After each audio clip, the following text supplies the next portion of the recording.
kita semua, sugeng rahayu buat kita semua, damai sejahtera, sukacita ilahi hadir di dalam hidup kita. Sedulur, mari bersama-sama kita akan membuka di dalam 1 Yohanes 3 ayat 9 dan selanjutnya. Nah, kita akan menutup seri khotbah tentang manusia rohani. Sengaja saya memakai judul pada sore hari ini yaitu benih ilahi. Gitu ya, benih ilahi. Nah, coba sekali lagi sama-sama kita buka 1 Yohanes 3 ayat 9 dan selanjutnya. Demikian firman Tuhan. Setiap orang yang lahir dari Allah tidak berbuat dosa lagi. Sebab benih ilahi, sekali lagi, sebab benih ilahi tetap ada di dalam dia. Dan ia tidak dapat berbuat dosa karena ia lahir dari Allah. Inilah tandanya anak-anak Allah dan anak-anak iblis. Setiap orang yang tidak berbuat kebenaran tidak berasal dari Allah. Demikian juga barang siapa yang tidak mengasihi saudaranya. Nah, sedulur perhatikan di ayat 9 tadi, sekarang Mas Wawan, di situ ada kata benih, nanti akan ditemukan kromosom dan lain sebagainya. Nah, seperti kita tahu bahwa kata benih itu diterjemahkan memakai kata, mohon maaf, sperma. Tadi pagi, makanya di situ begitu sengaja di situ dilanjutkan. Saya mengambil kata yang disebut benih yang ada di dalam induk jeruk ini. Yang disebut sengaja saya bawa, saya beli, ya katanya 1 pohon, gitu. Nah, maka buahnya itu ini. Perhatikan baik-baik ya. Buahnya itu ini.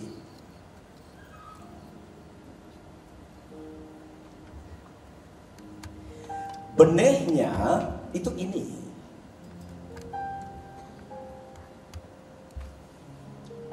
Kata sperma. Kata sperma itu artinya sifat dasar. Paham? Kata sperma itu benih yang mengandung sifat dasar. Kalau itu nanti dilahirkan akan membentuk genetika itu tadi. Nah, sekarang saya mau tanya,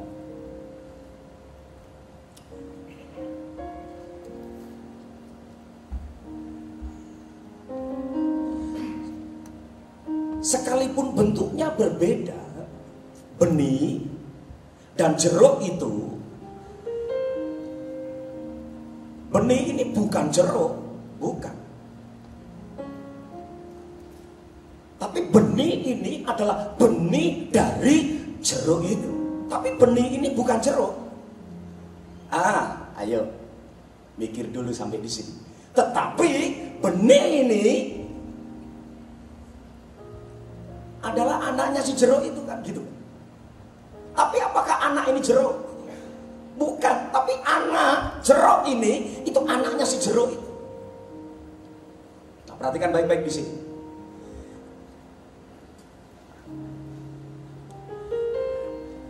Semua apa yang dimiliki oleh si induk ini, rasanya, bentuknya, warnanya, besarnya, segala sesuatu, kalau dalam terjemahan Alkitab dipakai kata kepenuhan.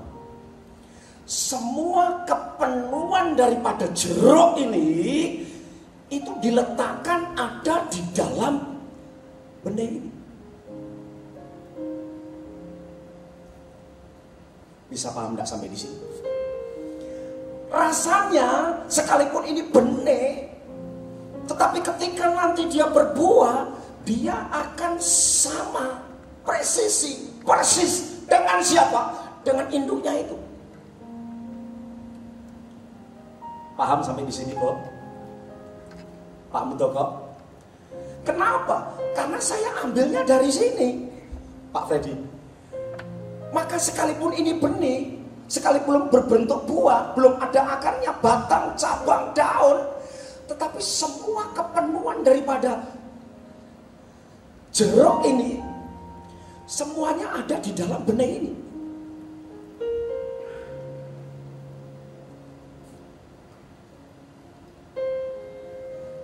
Rasanya pasti sama enggak? Asalkan apanya yang sama? Benihnya sama. Bentuknya nanti warnanya sama atau lain? Sama. Asalkan Pak tadi benihnya sama.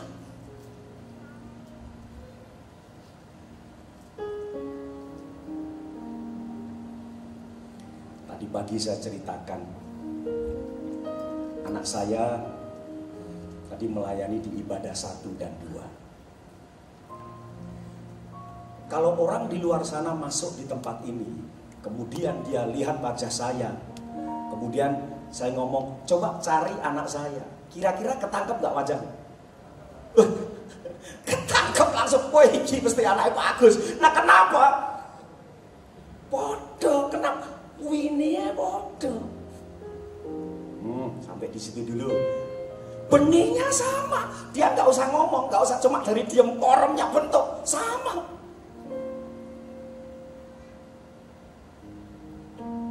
Nah kenapa? Karena semua kepenuhan saya dalam hal ini adalah benih itu, genetika itu yang saya miliki, dia miliki juga. Makanya ada tes kehamilan yang dicari mesti DNA. Kenapa? Gak bisa lari. Maka 2 anak saya dites dimanapun, dia pasti ada benih saya.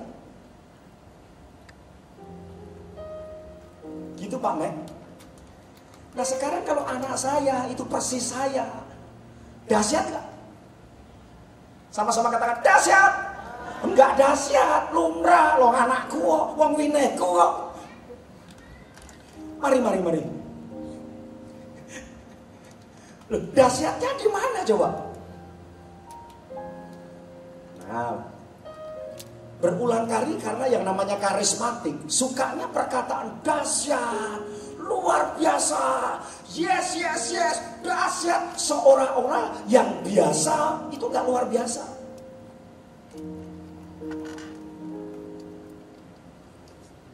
Tekanan jantung kita, orang dewasa itu 60 sampai 100 Pak. Itu biasa atau luar biasa? Hah? Nah itu nggak disukai orang karismatik. Sukanya yang luar biasa. Nah padahal tekanan 60 sampai 100 itu ajak.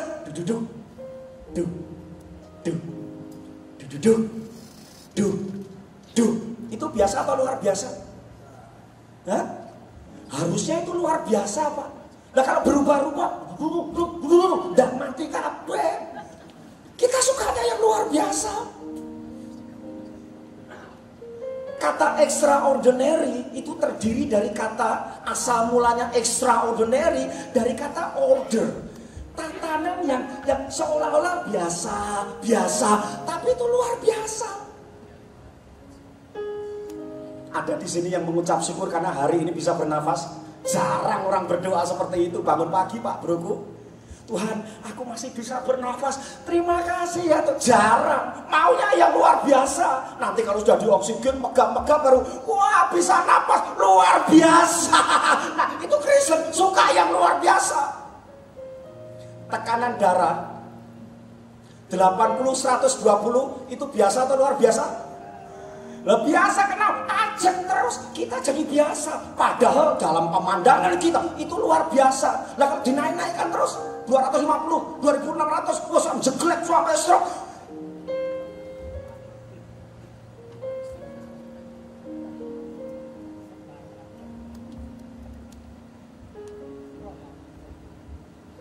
Sekarang perhatikan baik-baik.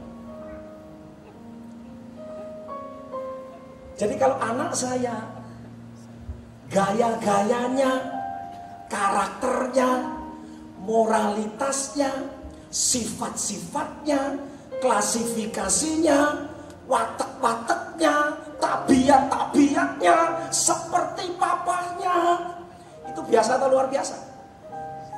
Ayo keras, 1, 2, 3. Biasa atau luar biasa? Biasa. Kenapa? Dia mewarisi. Kalau tadi dikatakan ilahi, itu dia mewarisi agusi. Maka lumrah. Next dulu.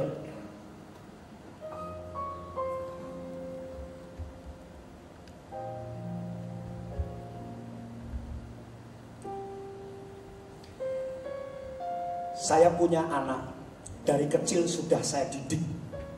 Dari SD, dari SMP, dari SMA, sudah saya didik di tempat ini. Sampai sekarang tidak pernah berubah. Coba tolong slide saya. Ini buat kalangan sendiri aja ya, bukan sokong, enggak, sama sekali enggak. Ini buat kalangan sendiri. Kita bicara tentang benih ilahi, bukan sedang berbicara tentang keluarga saya. Itu karpet gereja pada tahun berapa Pak Aryadi? Ini 10 tahun yang lalu ada. Anak saya masih SMP, SD, SMP, ini SMA kok. Sekarang umurnya udah 30 tahun lebih. Pak Bro masih ingat ya Pak Bro? Ini nggak saya foto. Saudara tahu siapa yang foto ini? Papanya Pak Gembala yang foto. Saya nggak ngerti Pak Bro. Dulu zaman pertama CCTV masih baru-barunya itu loh Pak Bro. Nah, Pak Gembala itu suka foto nih itu. Yang siang kesini apa malam dipoto ini. Ya saya nggak ngerti. Habis itu di WA kan ke saya, Gus ngopo kowe Gus? Jadi pure, bukan saya buat-buat terus saya foto, enggak. Yang foto buat saya bukan. Nah, saya mewariskan yang namanya kehidupan berdoa kepada keluarga kami sampai sekarang. Nah, sekarang saya mau tanya, kalau keluarga kami dalam kesulitan bekerja apa, anak saya yang namanya bekerja dalam kesulitan, dalam apapun juga, kemudian dia hadir di tempat ini, dia melakukan sama persis apa yang saya lakukan, itu biasa atau luar biasa? Hah? Biasa tuh. Karena saya memang memberikan benih itu.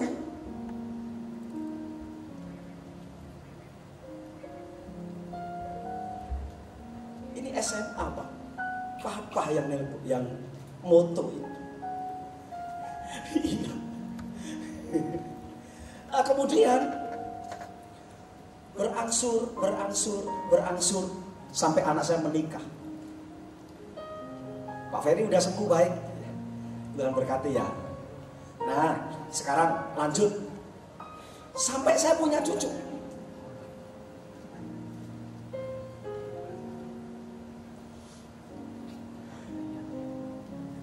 Si Sri namanya.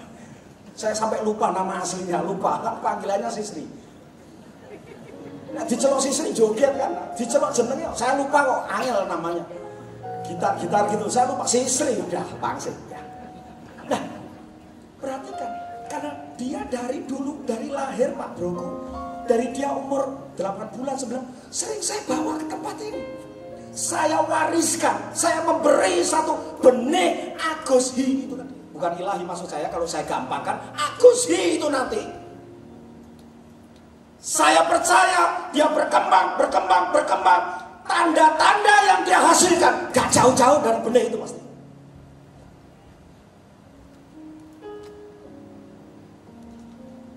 Saya gak ada di ibadah ini.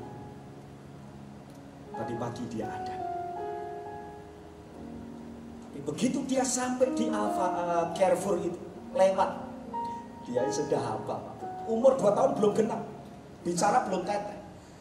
Engkau, apa engkau? Doa. Engkau, doa. Itu gawan bayi atau diajari? Itu dahsyat atau biasa? Biasa, mengapa? Kami sering seperti itu. Memberikan benih, kalau dia sama dengan benih itu, sama, bukan mujizat. Jadi orang bertobat, orang berubah, itu bukan mujizat. Bukan. Ketika dia menerima benih itu, dia akan menjadi sama dengan benih itu. Mosok dewe kalah kalau si Sri. Ngerti kebiasaannya Pak Rizin. Udah, saya bawa akhirnya. Kalau malam, apa-apa ternyata udah gak pernah moto sekarang. Sering saya ke tempat ini jam 11 malam dan kadang bisa tidur di sini Pak. Maka kalau di sini ada autan, jangan diambil. Itu autan saya. Nyamuk kan banget di sini. Apalagi studio, ya, karena kosong peteng kan. Tapi saya sering kali tidur di tempat ini. Nah sedulur, lanjut. Dari kecil saya ajak, kalau ini yang moto saya. Buat kenang-kenangan besok kalau saya udah umur lanjut, saya bisa cerita. Gak pernah berubah benih itu. Saya ajarin ini, Mak, ayo didoain dulu. Itu gawan bayi atau melalui benih. Kebiasaan yang baik, segala pertobatan, hasil dari doa pujian penyembahan puasa atau dasarnya dari benih. Benih. Atau dari penumpangan tangan. Benih. Alkitab menyatakan dengan jelas bahwa yang membuat hidupmu tidak bisa berbuat dosa itu karena ada benih ilahi itu.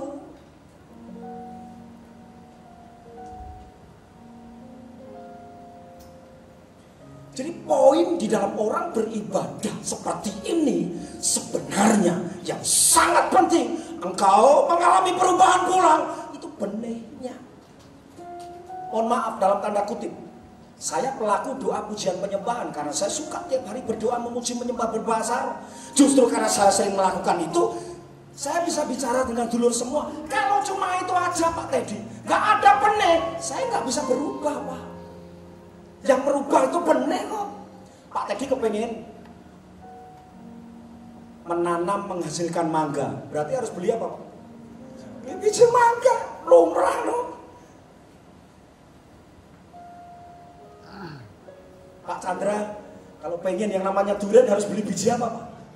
Ya durian. Lalu masuk akal Pak. Kristen itu sebenarnya, oh bukan gini, kok dahsyat kok, mudah kok. Ya dia sudah kasih benih itu, ya kita pasti akan jadi seperti itu. Selamat datang sahabat saya Pak Jimmy. Tuhan berkati. Ya kan? Selanjutnya slide coba. Kalau ini saya yang foto. Kalau tadi Babe yang foto, Pak Gem, Pak Halim yang foto. Kalau ini saya yang foto. Maka Pak Mek, dalam kehidupan keluarga kami, bukan pamer-pamer, enggak. Ini cerita tentang benih. Kenapa kok bisa mereka bisa sukanya doa, sukanya ini, sukanya dikit-dikit ke menara, kok sukanya seperti itu? Itu diawali karena apa tadi? Benih Agusi itu tadi. Sehingga dia sama persis.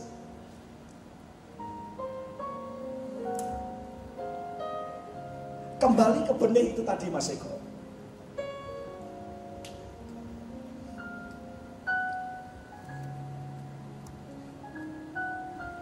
Saya ambil benih ini loh. Kita ambil ini, kita masukkan di dalam hidup kita. Itu perumpamaan seorang penabur itu. Firman itu dibagikan, benih itu dibagikan. Maka seharusnya yang normal saya ambil benih ini dari ini. Nantinya dia akan seperti apa Pak Pawan?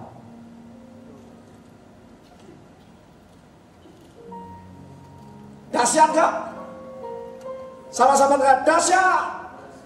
Biasa. Lawang wininya tinggi kok.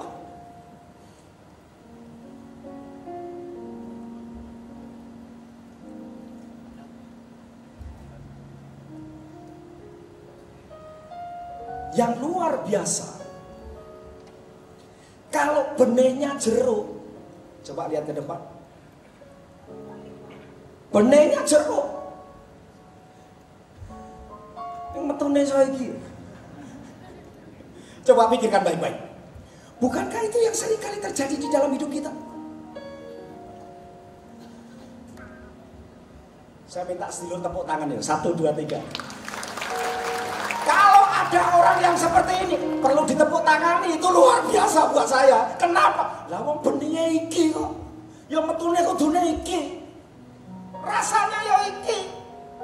Lah kok iso metu iki? Yang dipertanyakan doa pujian penyembahannya, yang dipertanyakan puasanya, yang dipertanyakan semua hidupnya atau benihnya. Benih itu mesti harus yang keliru.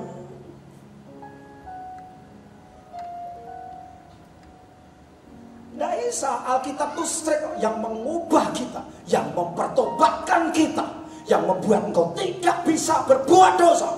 Itu benih.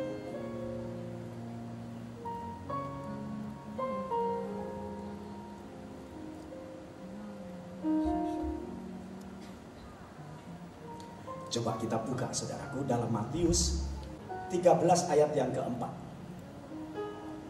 Pada waktu ia menabur, sebagian benih itu jatuh di pinggir jalan. Lalu sama-sama katakan, datanglah burung dan yang dimakan apanya berarti? Burung itu melambangkan siapa? Iblis. Sama-sama katakan, syaitan. 1, 2, 3. Syaitan itu tadi. Nah, pekerjaan iblis gak takut dengan orang berdoa. Pekerjaan iblis gak takut dengan orang yang suka ke menara doa. Memuji, menyembah, berpasrah roh. Iblis takut? Iblis takutnya dengan orang yang apa? Yang tidak berbuat dosa. Makanya kok orang itu bisa, Pak Teddy kok bisa gak berbuat dosa ya? Diselidiki oleh iblis. Kenapa Pak Teddy tidak bisa berbuat dosa? Oh, ternyata di dalam hidupnya ada benih itu. Maka ketika kita beribadah, pekerjaan iblis yang luar biasa, makannya apa? Mengambil apa? Dia gak takut. Mari nyanyi, mari nyembah, gak takut. Yang dia takut, kalau benih itu semakin besar, maka disebut orang yang lahir. Nah, melahirkan benih itu, dia tidak bisa berbuat dosa. Iblis mengalami ketakutan.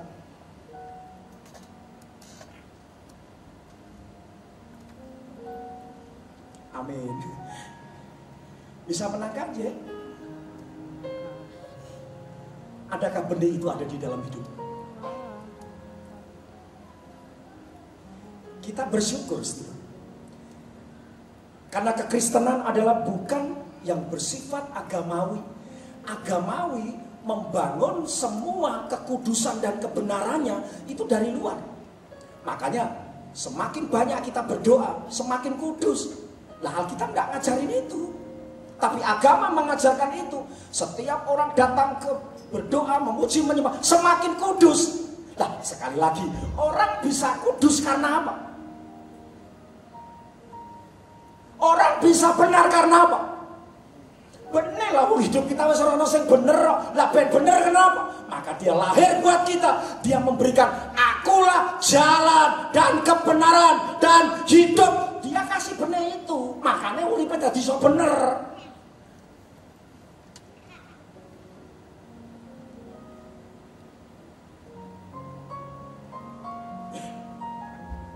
Ya Kak Yusa. Saya mau tanya Kak Yusa.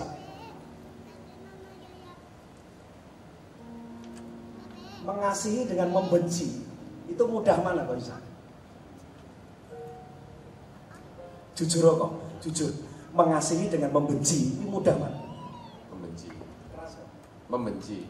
Sedulurku Pak Bagong. Mengasihi dengan membenci mudah mana? Membenci. Jujur.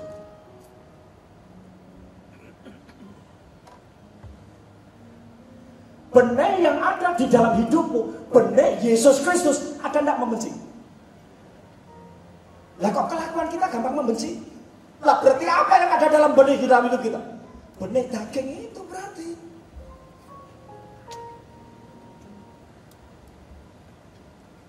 Kalau pertanyaan itu kok saya ajukan kepada orang di luar sana, membenci dengan mengasihi, mudah mana? Orang di luar sana mengatakan mudah membenci. Saya maklum, kenapa? Dia nggak punya benih.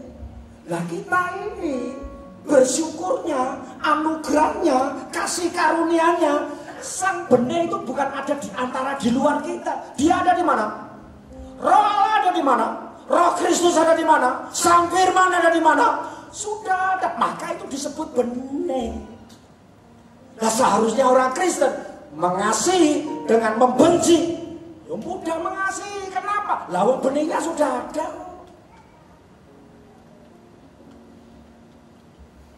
Benar nggak Pak Mek? Pak Mek ini sudah saya kasih benihnya Roh Kristus semuanya.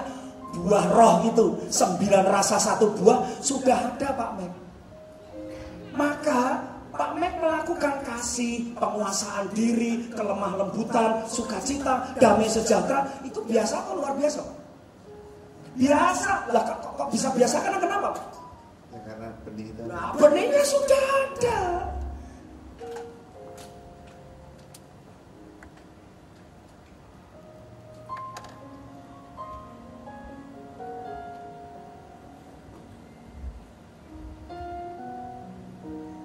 Memberi dengan menerima mudah manahan. Memberi dengan menerima jujur mudah manahan. Nah, padahal benihnya nggak ada menerima itu, benihnya memberian. Nah, kenapa kok bisa lebih mudah menerima? Berarti tidak ada benih di dalam hidup kita. Nah, kok bisa nggak ada? Itulah pekerjaan iblis. Membawa apa? Mengambil apa? Mengambil apa yang disebut benih itu.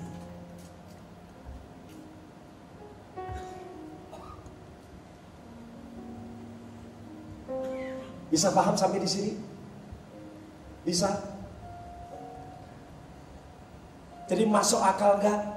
Kalau hidup keluarga guys, tabiatnya, moralnya, karakternya, kebiasaannya, sikapnya, tindakannya, cara bicaranya, cara tindak tanduknya seperti Tuhan Yesus.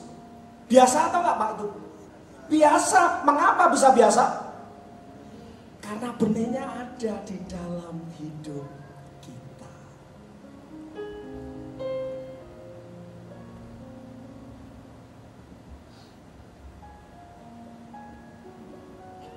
Coba renungkan dulu.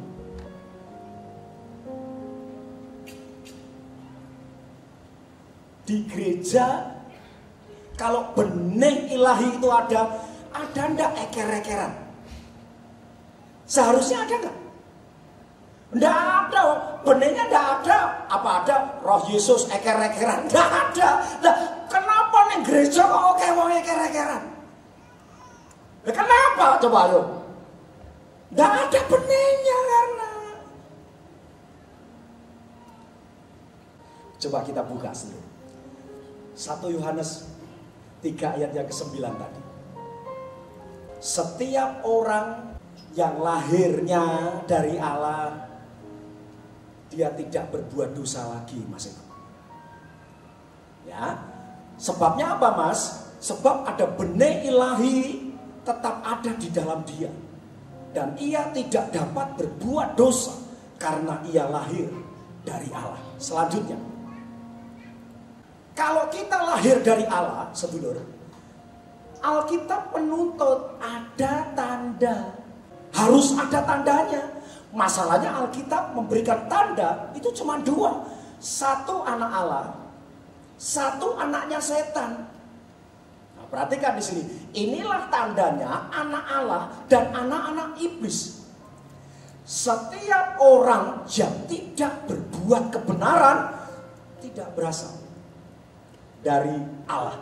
Demikian juga barang siapa yang tidak mengasihi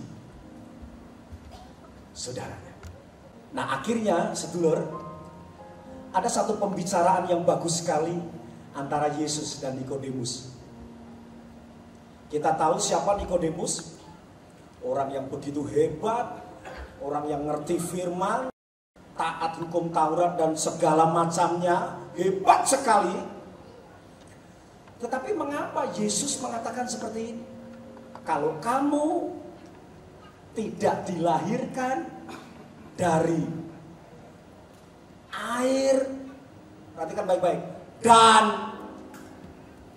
roh, benih ilahi itu, kamu tidak akan melihat atau masuk di dalam kerajaan. Jadi yang memasukkan kita masuk di dalam kerajaan Allah itu segala aktivitas kita atau benih ilahi itu. Benih ilahi, Pak.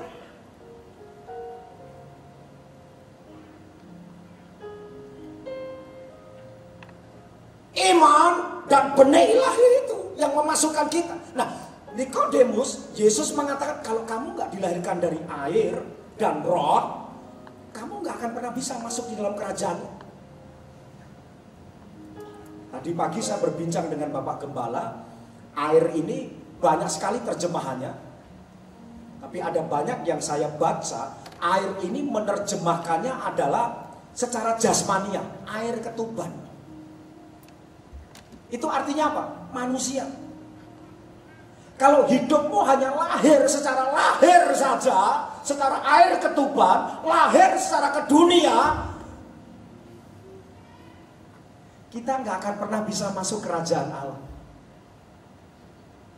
Nah, perkataan Yesus kepada Nikodemus ini, oh dia orang hebat kok. Dia orang luar biasa kok. Tapi dengan kehebatannya, dengan keluar biasaannya, dia bisa masuk kerajaan Allah, Pak tadi? Nggak bisa. Makanya Yesus mengatakan, kalau kamu tidak dilahirkan air, roh itu, kamu baru bisa masuk di dalam kerajaan.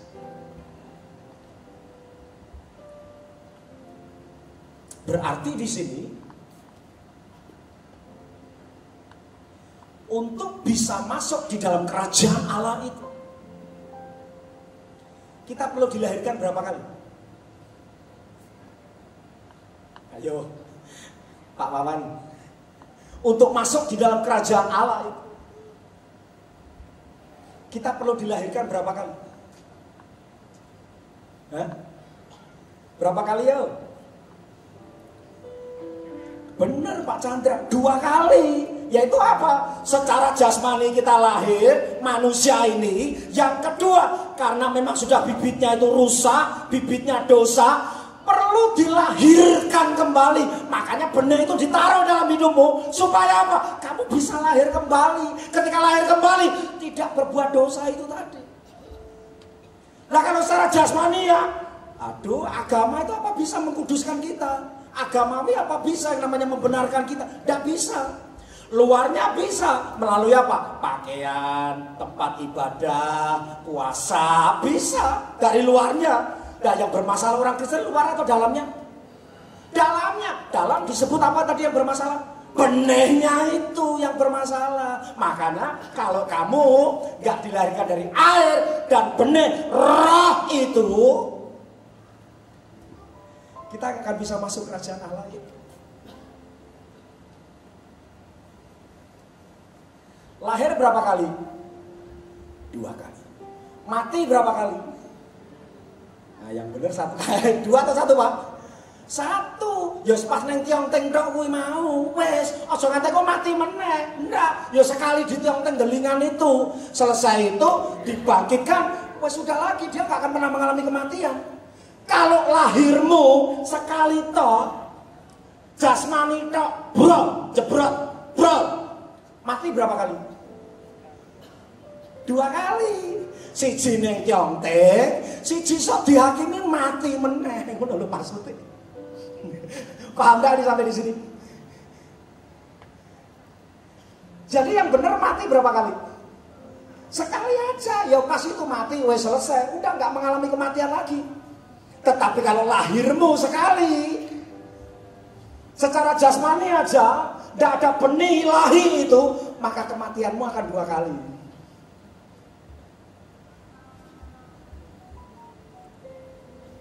Mari bersama-sama keluarkan tanda itu. Masa kalah dengan mayat? Mayat kecelakaan pesawat terbang, nanti dibaca sendiri ya. Ada yang namanya ilmu untuk identifikasi, namanya antemortem dan postmortem. Mayat aja bisa diidentifikasi kok Pak Mek. Oh ini Pak Agus, oh dari keringatnya, padahal sudah nggak berwujud. Itu dituntut tandanya. Kalau tanda itu ada, baru dicap signifikan, teridentifikasi. Nah, Kristen harus signifikan. Kristen harus bisa diidentifikasikan. Kristen harus bisa yang namanya apa Pak Bro? Klasifikasi harus ada. Kenapa? Pak Bro, ini bisa diklasifikasikan nggak Pak Bro? Bisa, nanti sampai akhirnya yang paling menentukan bukan rasa dan lain sebagainya Pak Bro. Kok bisa berasa manis, kok bisa warnanya seperti ini, kok bisa berair, kok bisa bentuknya seperti ini. Yang paling penting apanya Pak Bro? Benihnya lagi nanti. Terakhir, Galatia 5, 19 sampai yang ke-23.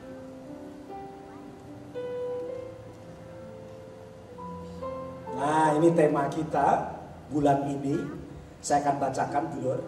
Lihat, iblis pekerjaannya cuma satu. Dia nggak takut saudara menyanyi, dia nggak takut saudara beraktivitas di tempat ini. Tapi yang paling dia takutkan, pekerjaannya cuma satu, mengambil alih benih ini. Supaya apa? Supaya kita tetap berbuat dosa, tapi tetap bisa beribadah. Nah ini lucu kan? Kok Ferry, iblis pekerjaannya cuma satu. Dia nggak ganggu Kok Ferry doa, enggak. Dia paling mengganggu kalau Kok Ferry mau tidak berbuat dosa, bertobat. Wah dia langsung itu. Tapi waktu kita nyanyi dia nggak takut. Makanya Alkitab mengatakan, iblis mengatakan, Yesus aku kenal. Seharusnya Cemages, seharusnya Yesus mengatakan, setannya mengatakan apa? Yesus, aku kenal. Cemages, aku kenal harusnya. Kalau kita nggak dikenal, berarti benihnya sama dengan iblis itu. Ya, perbuatan daging telah nyata, yaitu percabulan, kecemaran, hawa nafsu, terus penyembahan berhala, sihir, perseteruan, perselisihan, iri hati, amarah, kepentingan diri sendiri, percideraan, roh pemecah, kedengkian, banyak sekali ya, kemabukan, pesta pora dan sebagainya. Terhadap semuanya itu kuperingatkan kamu seperti yang telah kubuat dahulu, bahwa barang siapa melakukan hal-hal yang demikian, ia tidak akan mendapat bagian dalam kerajaan Allah. Terus, yuk. Tetapi, baca keras bersama, 1, 2, 3, yuk. Tetapi buah roh ialah, ya. Terus,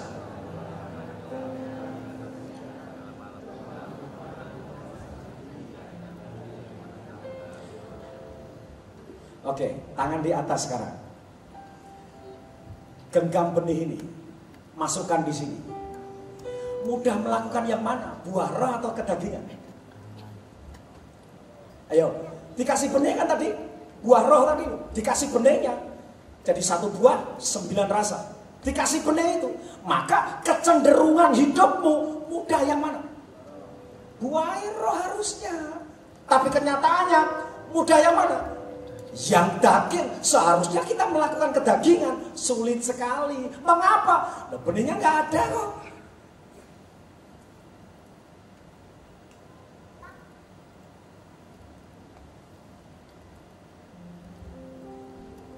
Mari renungkan baik-baik. Biarlah firman Tuhan hari ini menjadi pencerahan di dalam hidup kita. Jangan-jangan kita hanya beragamawi. Ya, sebagai orang Kristen, yang ke gereja, yang berdoa, yang memuji, yang menyembah, bagus. Yang berpuasa, bagus, gak salah, bagus banget. Tapi letak intisari di dalam kehidupan kita, sebenarnya di dalam benih itu. Kita mau jadi apa? Kita mau seperti apa? Itu tidak bergantung dengan doa kita. Kita mau jadi apa? Kita mau seperti apa? Bergantung dengan benih yang ada di dalam hidup kita. Berikan tepuk tangan buat Tuhan kita.